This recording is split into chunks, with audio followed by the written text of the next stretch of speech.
So welcome students to this new lecture, and in this lecture we will discuss general balance equations. Balance equations means mass balance or momentum balance or energy balance. So there are three types of balance equations: mass, momentum and energy. And when these equations can be applied to any system, then they are called general. So I will explain to you more in this thing. In the last few classes you saw that we developed equations for a fluid that was flowing over a plate. So you must remember that it was like this, and it is a fluid flowing over a plate, and then we developed flow through a pipe. So suppose this is your pipe, and inside through this pipe fluid is flowing, and also we discussed flow around a sphere like this. So what we saw in these problems, that we in all these systems, means specifically in these two systems, not consider this thing, because here we had taken already developed equations, so don't think about this sphere. But in these two equations, what we did that we developed the balance equation, that is the mainly momentum balance equations that we developed specifically to a particular system. I mean to say that for this system what we did, that we developed a specific, you can say like this, a cell was taken here, rectangular cell was taken, and then over this cell we developed the balance, that how much momentum is going out or going in or out. Then it gave us the differential equation for balance. And then for this system, for this system, this cannot be applied here, but because this rectangular system was specific to this particular system. So what we did here, that we customized our system according to this dimension, like this. We made a shell like this. So and this cell balance cannot be applied to this. So you can say that these balances were not general. And if there was some other system like this, suppose there is a cone and water is flowing over this, so now these systems cannot be applied into this. You have to develop a new shell around this cone. So it means that our balance was not general. But now our effort is that can we develop some general balance equations that can be applied to all the systems. For example, the same equation can be applied to this, the same equation can be applied to this, the same equation can be applied to this. So if we can develop these type of equations, these are called general balance equations. General means general, means applicable to all the systems. So this chapter is about that development. So first we will develop mass balance equation, that is the general mass balance equation that can be applied to all the systems. So let's see how we do it. The outline of this chapter is that we will develop a general mass balance equation, and that will be called equation of continuity. And there will be a momentum balance equation, and it will be called equation of momentum. And there are other balances also, like energy balance, equation of mechanical energy, and equation of also angular momentum also you can balance, but we will not discuss that thing. mainly we will focus on these two things, that is equation of continuity and equation of momentum. So first we are taking momentum mass balance or equation of continuity.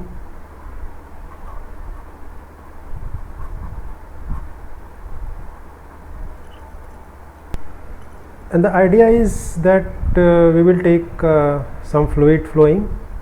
It can be any fluid. It can be a fluid in a tube, or it can be in a plate, or it can be around a sphere or a cone. So we will take a general fluid flow, and then in that fluid flow we will imagine a very small cube like structure this way. I have explained to you these things in my earlier in the lecture in the beginning, and then we will apply the mass balance over this element, and the momentum balance or energy balance, whatever. After application we will take the size of this volume to 0. For example, this is called limit. All the dimension, 3 dimensions we will take to 0. It means that we will reduce the size to a point, and then it will give you differential equations, and those differential equations will be called equation of continuity or equation of momentum or equation of mechanical energy, whatever way you will do the balance. So after this idea is clear, I would like to take you directly to the procedure. So here I have drawn again that small volume, and we can say that this point is XYZ point. Its its coordinates are x, y, z, and this distance is delta x, this, and this is y, delta y, that is the width of the this volume, and delta z is this. So when you will reach to this point, it means that this point will be x plus delta x, comma y plus delta y plus comma z plus delta z. So there is nothing special about that, and all the surfaces I had told you earlier that this surface will be called x surface. Vertical line we will put, and this surface here, this surface, this will be called x plus delta x. The same way for y surface and z surface, so you can easily understand that. So now we come to the mass balance. Mass balance will be done through mass flux property of the fluid, and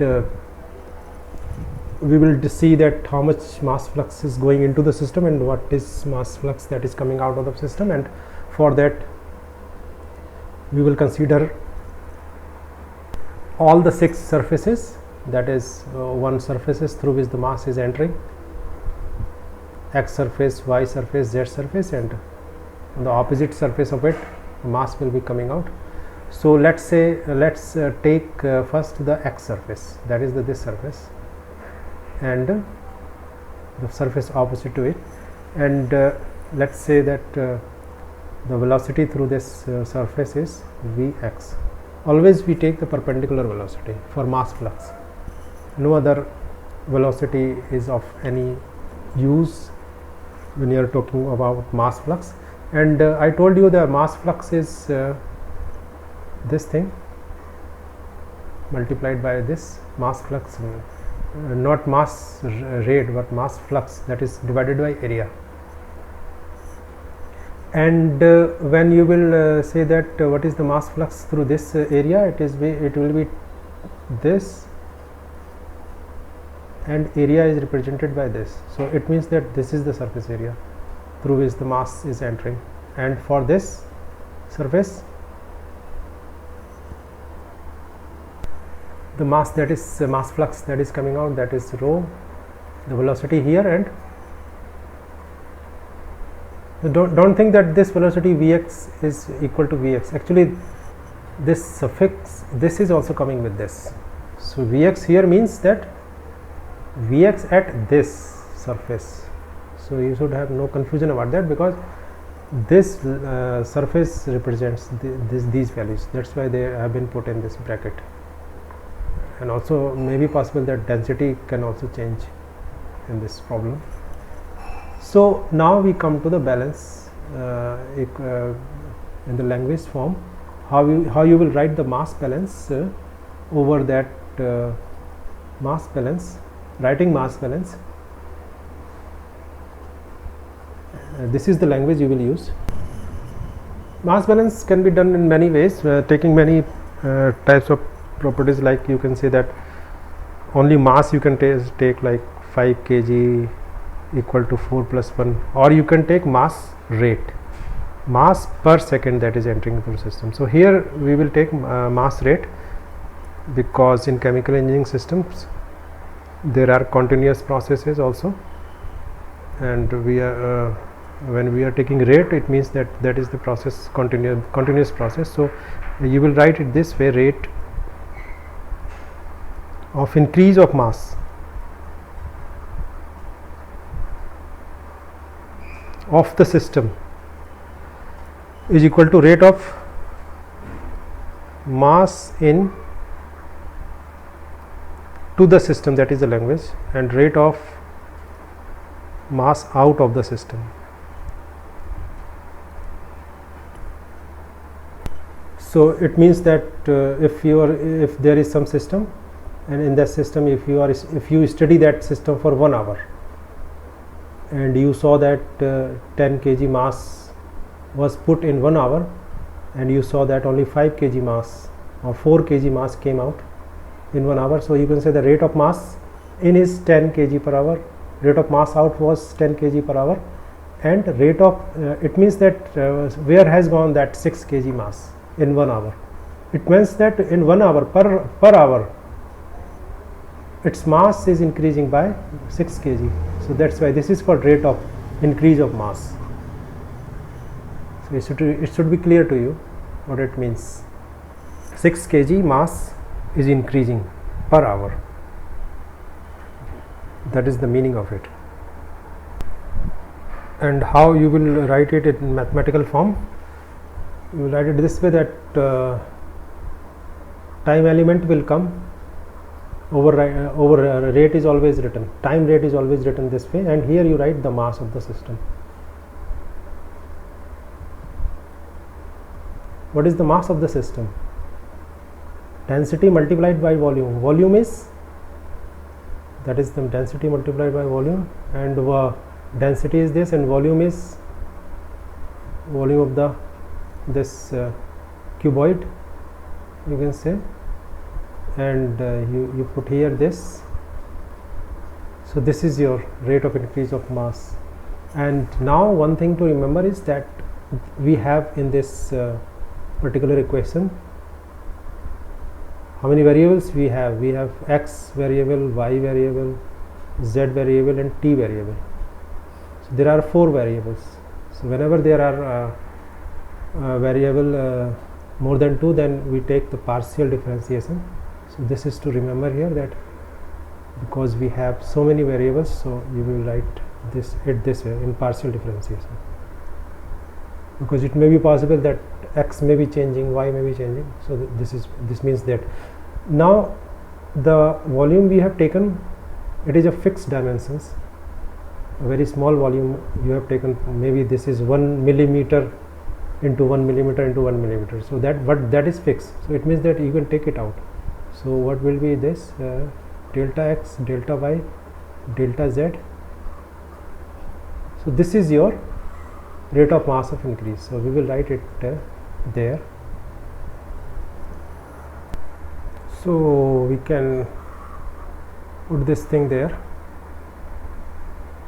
in place of this. This is your rate of increase of mass, that is this. Okay, now we come to this part, rate of mass in. What is this rate of mass in? let's write this. Rate mass is entering through three phases, through x phase, y phase, x phase, y phase and z phase. And z phase is at the bottom, in the positive direction it is entering, and this is your mass flux, and this mass flux will be multiplied by area of that phase. Then you will get the rate of mass in. So there will be three rates of mass in. So I'm writing through x phase, that is this is your mass flux through x phase that is going into the system. Multiply it by the area. This area is delta y and this is delta z, so this thing will come delta y and delta z. Same way, what is the mass entering through the surface, this y surface? So first the mass flux will be this, multiply by the area. Same way you write for the z surface, mass that is entering, delta x. Now the mass that is coming out, it will be coming out through three surfaces. First x surface, y surface, at the backward there is this surface, and z surface in the upward direction. So we will write that also. First write and negative sign will come because it is coming out of the system. So the mass flux you write at that opposite surface, and this is this, multiply again by this, and again y surface that is coming out, the mass that is coming out, xz. So it's very simple actually, z plus delta z, delta x and delta y. So this is your mass balance. Now we will simplify it. For simplification, what you will do, that you separate the terms, like the x term and x term is this. So you take these two terms both together, and the same with this term and this term and this term and this term, because this thing is common in this. So when you will write it this way, you will get what you will get, this kind of thing you will get for x. All these common quantities are out. The same way you can write for y also and z also. So it goes like this. After then, what we will do, that we will divide the whole equation with this, because we think that it will be simplified by that. After all this operation, you will get this kind of simplified equation. Now what we have to do, that assuming that the volume of the system goes towards 0, or you can say the limit, you have to apply the limit delta x tends to 0, delta y tends to 0, delta z tends to 0. Then we will convert this thing into differential form. But here we see that this formula is not like that, because formula is this way. You must remember this, yx plus delta x minus yx. So x this greater term comes at first, but here it is coming at the back space here. So we will bring it out, and by taking the negative sign out, see this way. So this way the places have been shifted to fit it into that particular formula. Now you can convert it to that to the differential form, and it will be, I am writing it, it will be like this. First you write the left hand side, and after then you write this, first this thing, convert it. Means one thing is this, that you have to write it here, that is very important.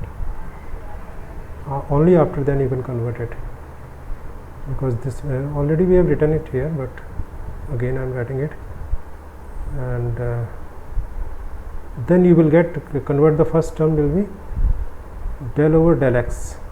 So this is your, this will give you del x at the bottom, and this term will is the function, so this will give you rho vx. And the same way this term here, it will give you del of del y at the bottom, and function is this, so rho vy, and minus will give you this rho vz. So finally this is the form we have got, and it is called equation of continuity. And if you want to write it in a compact way, then you can apply the principle of mathematics. This is the operator, and then this is the actually this is rho v, mass flux thing. So if you will make dot product of it, then you will get this thing. This is nothing but this, so you can write it this way. This is the compact form. It is easy to remember this way. Actually now this comes your equation of continuity. So now when the concept is clear, you can read about this in chapter number 3. Something more is given here, given in the chapter, so you can read those things. Very important concepts have been given. This way we finish your equation of continuity, and in the next lecture we will start equation of momentum. So thank you very much.